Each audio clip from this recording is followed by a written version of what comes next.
আমি তোমাকে কতবার বলেছি আমি বৃক্ষের মতো অনড় নই। তুমি যতবার ফিরে এসেছো ততবারই ভেবেছ আমি কদম বৃক্ষ হয়ে ঠায় দাঁড়িয়ে থাকব।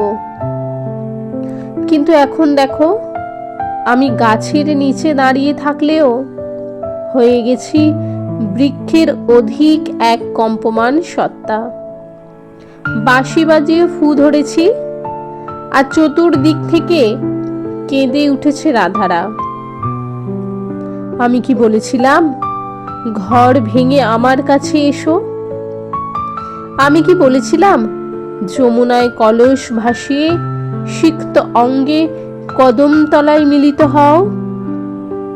আমি তো বলিনি লাজ লজ্জা সংসার সম্পর্ক যমুনার জলে ভাসিয়ে দাও।